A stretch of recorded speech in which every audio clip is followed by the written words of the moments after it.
It's Holly here from Your Past is a Gift.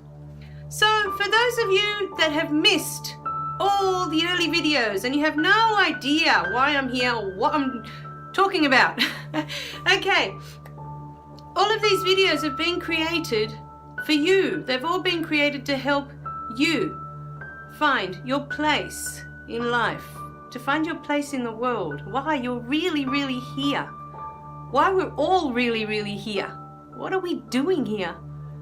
So most of us will go through life, we'll go to our job that we hate doing, come back home and go back the next day to do it all over again. All the while, no idea what we're supposed to be doing with our lives. So that's the purpose of all these videos. So in the next few videos, I'm going to lightly go over how this all came about, how I ended up creating this beautiful book, Your Past is a Gift, and how all these videos started, why I wanted to put all this together for you. Originally, I started because I wanted something to be left behind for my daughter. I wanted her to look back one day when I'm no longer here and see who her mother really was. Because my mum lost her parents when she was 5, and my little one is 5 now, and I think if I were to be taken away, if I passed away, she will not remember me. And I thought, it's taken me so long, to learn all of this, to get all this knowledge, to pass on to others. I don't want her growing up not knowing all of this, not knowing what matters, what really, really matters, what we're here for. Because, we're not taught. From so young, we're not taught why we're here, what we're really here for. And so we go through our whole lives lost, not knowing. We follow what others are doing and we think that's the way, but we're not happy. And then if we try to do our own thing, and that all falls apart, and then we're not happy, And you are meant to have a life of joy, a life full of love. You're meant to have a good life. You're meant to feel good about who you are. And so many of us have grown up and we don't have that. We don't know what that feels like, to feel good about who we are. Not to feel good, because in many moments we have experiences where, yes, we know how to feel good, as children especially, because children know this. I watch my 5-year-old all the time, and that's all she ever wants to do, is to do stuff that's fun, do things that make her feel good. And the more I observe her, the more I realize that that is the truth of why we're here, to feel good.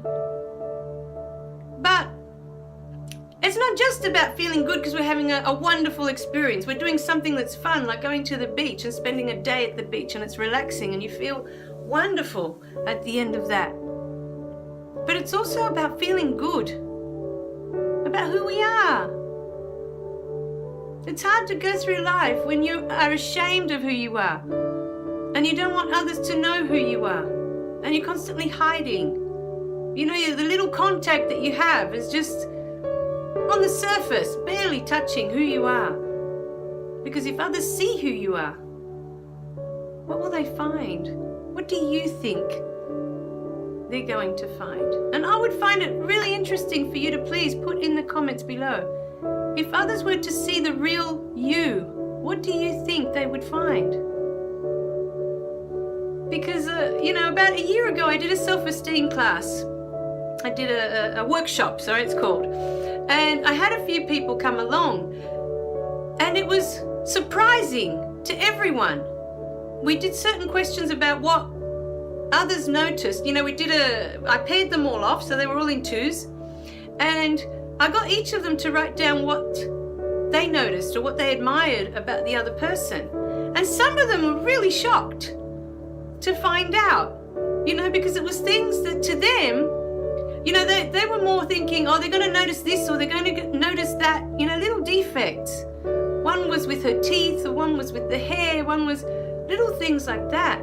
But when they all started to read out the things that they noticed about the other person, like what stood out the most to them. And they were really shocked. We don't tend to look at the good things that we have. We've been taught to always look at the defects, all the little cracks. We're always taught to look at the ugly bits. And the ugly bits might only be 5% of who you are. But there's 95% there. You know, it's like you go through your day and you'll have 100 people do wonderful, beautiful things for you that make you feel good about who you are. And you'll have that one person in the day that does something really mean to you. And somehow we block out all those, you know, the 100 people that did the good things, and we focus on that one person that did something mean, that made us feel awful, made us feel tiny, insignificant. Think about that. Why do we always focus on that one person when we've had so many people do so many nice things for us in the day? Why does that happen? All right, my darlings, please make comments. I'd love to hear from you. Anytime, be part of the discussion. Jump in, tell me what you're thinking, what you're feeling, and I'll always come back to you. All right, my darlings, I love you guys. Remember to click like and subscribe below so you don't miss any of the messages, and I'll see you in the next video, okay? Bye for now.